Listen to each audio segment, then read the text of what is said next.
El departamento 4B había sido mi hogar durante 3 años, pero para doña Carmen, mi suegra, yo seguía siendo una intrusa indeseable.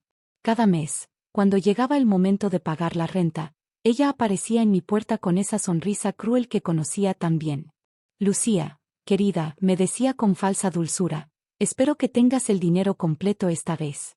No como el mes pasado.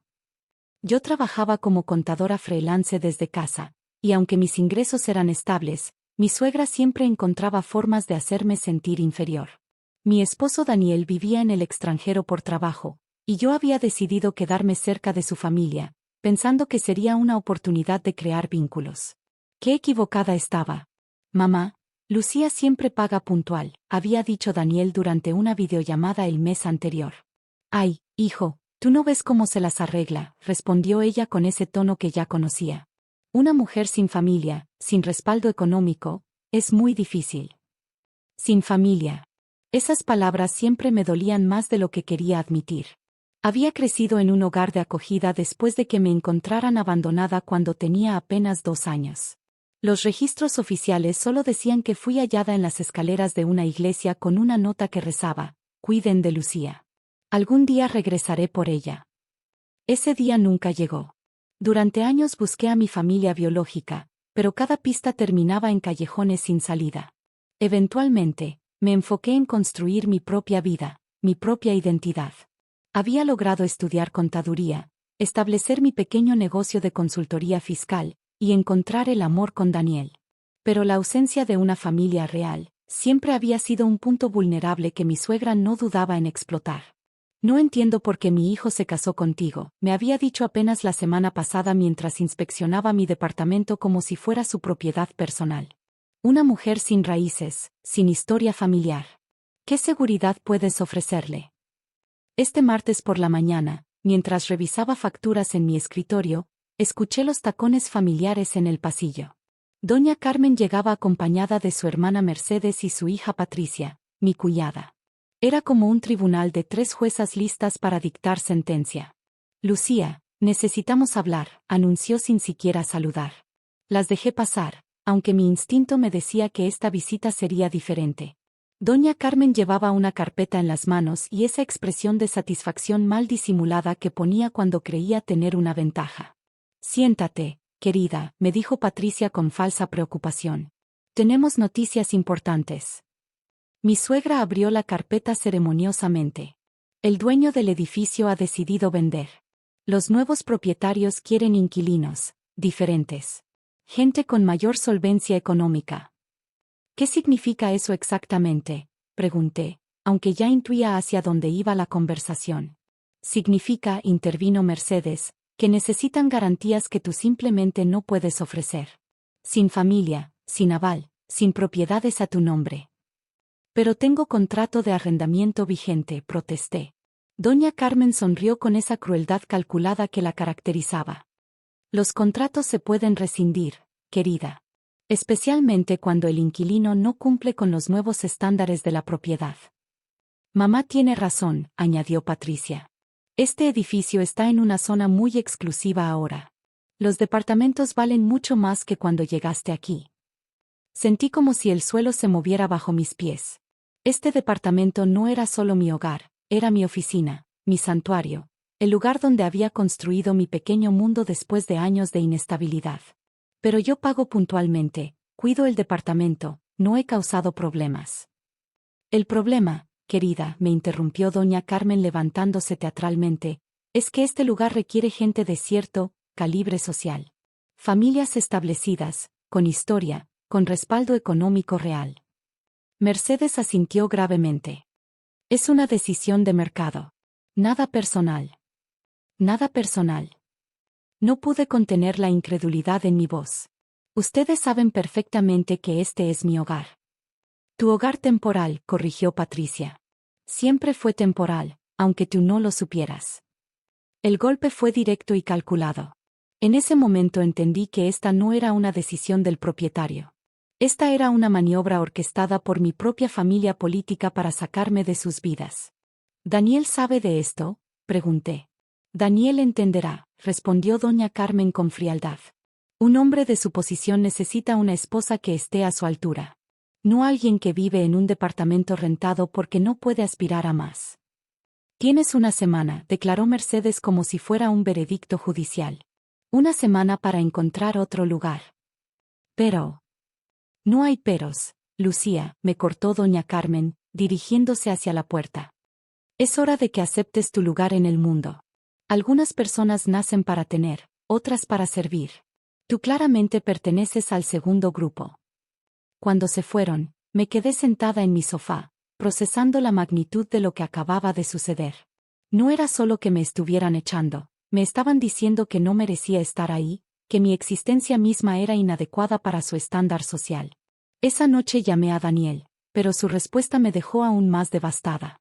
Lucía, amor, tal vez sea una oportunidad, me dijo desde Singapur. Podrías mudarte a un lugar más pequeño, ahorrar dinero. ¿No vas a defender a tu esposa? Es complicado. Mamá dice que el propietario realmente quiere vender y... Tu mamá está mintiendo, Daniel. No digas eso. Ella solo está mirando por nuestro futuro económico. Esa noche no dormí. Por primera vez en años, volví a sentirme como esa niña abandonada en las escaleras de la iglesia, sin nadie que la defendiera, sin nadie que la reclamara como suya. Al día siguiente, decidí contactar a un abogado para revisar mi contrato de arrendamiento. Si iban a echarme, al menos que fuera legal. Mientras esperaba la cita, mi teléfono sonó. Señora Lucía Morales. La voz era profesional, elegante. Sí, soy yo. Habla Isabella Santamaría, de Grupo Inmobiliario Santa María. Entiendo que hay algunas irregularidades con su contrato de arrendamiento en el edificio Torres del Sol. Mi corazón se aceleró. Irregularidades. Me gustaría reunirme con usted esta tarde, si es posible. Tengo algunos documentos que revisar respecto a la propiedad. Acepté inmediatamente. Cualquier información legal me serviría para pelear por mi derecho a permanecer en mi hogar. Isabella Santamaría llegó a las 3 de la tarde exactas. Era una mujer elegante de unos 50 años, con cabello castaño perfecto y un traje que gritaba éxito empresarial. Llevaba un maletín de cuero y esa confianza que solo da el poder real. Señora Morales, me saludó con una sonrisa cálida. Un placer conocerla finalmente. Finalmente. Permítame explicarle. Soy la verdadera propietaria del edificio Torres del Sol. He estado fuera del país por varios años manejando expansiones internacionales, pero ahora he regresado para revisar todas mis propiedades.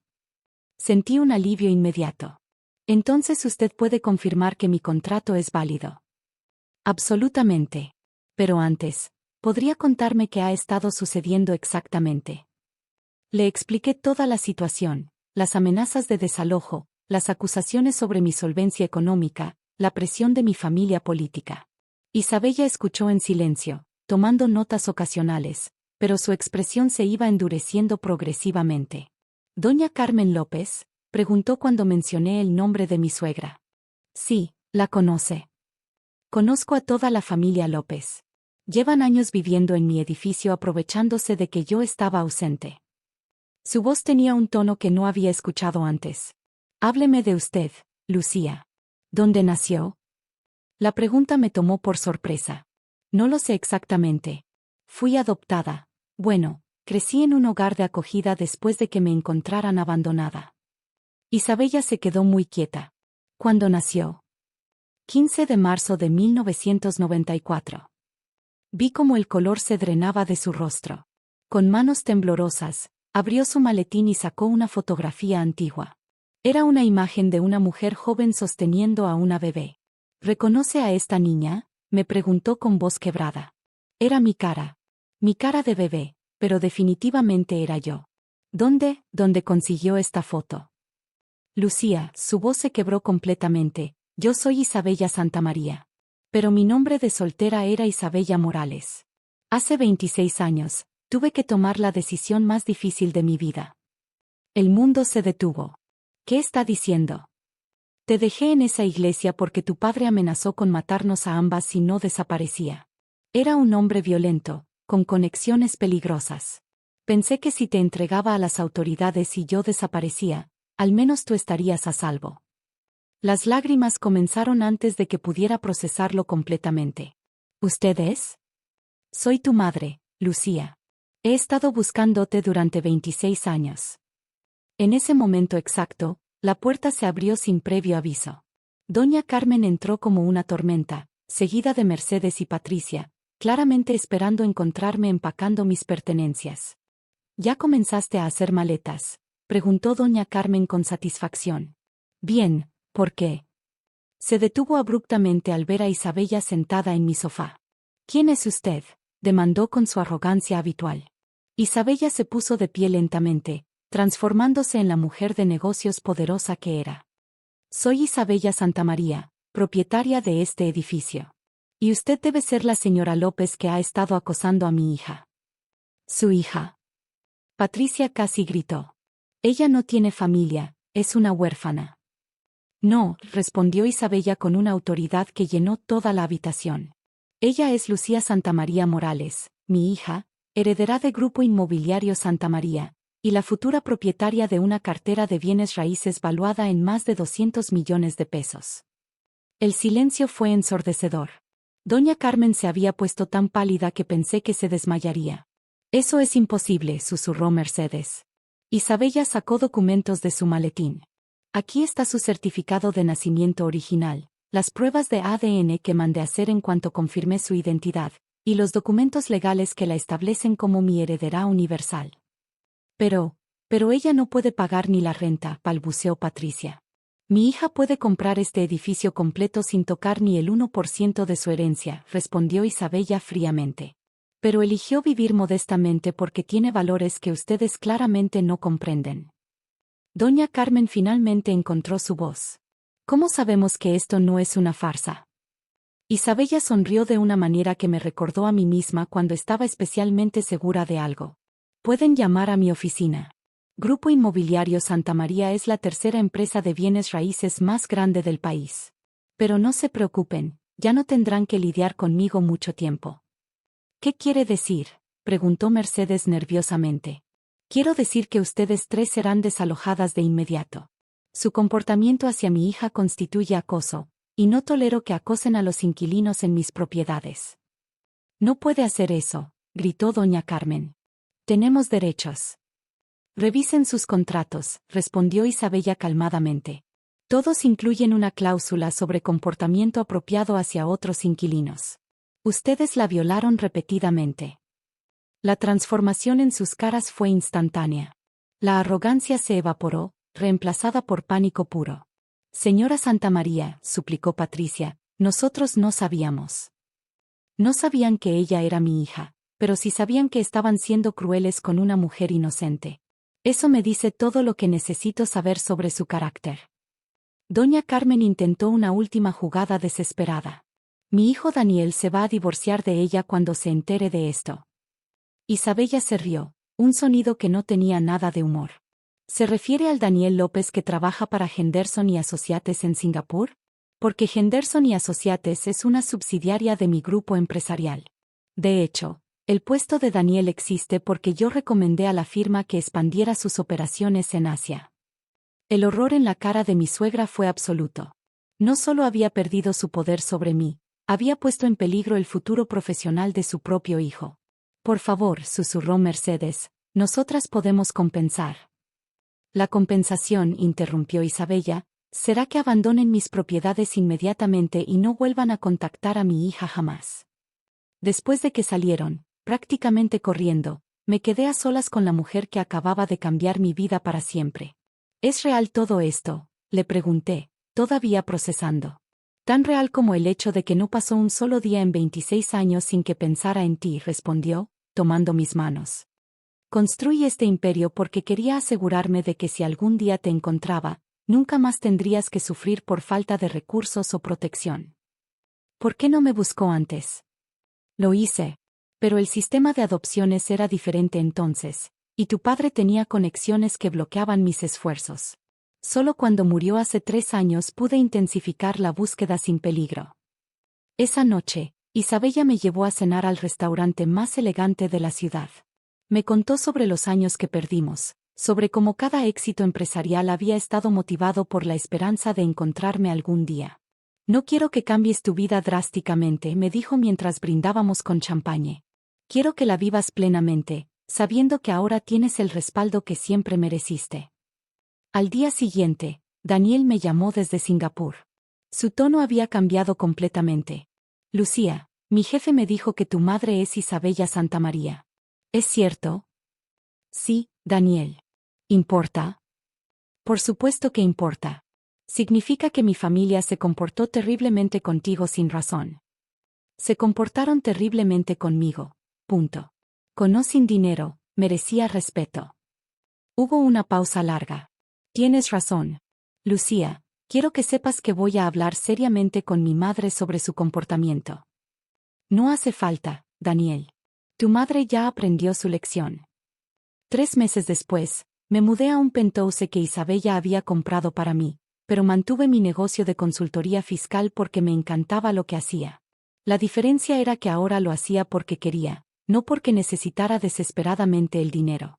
Doña Carmen intentó acercarse una vez más, enviando una carta de disculpa elaborada, pero Isabella la interceptó. Algunas personas solo respetan el poder, me explicó. Pero el verdadero poder viene de saber quién eres, sin importar lo que tengas o no tengas. Tenía razón. Había pasado años sintiéndome incompleta por no tener familia, pero la familia real no se define por la sangre o el dinero. Se define por quién está dispuesto a defenderte cuando más lo necesitas. Y después de 26 años, finalmente había encontrado a alguien que no solo estaba dispuesta a defenderme, sino que había construido un imperio entero esperando el día en que pudiera hacerlo. Mi madre había regresado por mí, tal como prometía esa nota que dejó hace tantos años. Y esta vez, nada ni nadie podría separarnos de nuevo.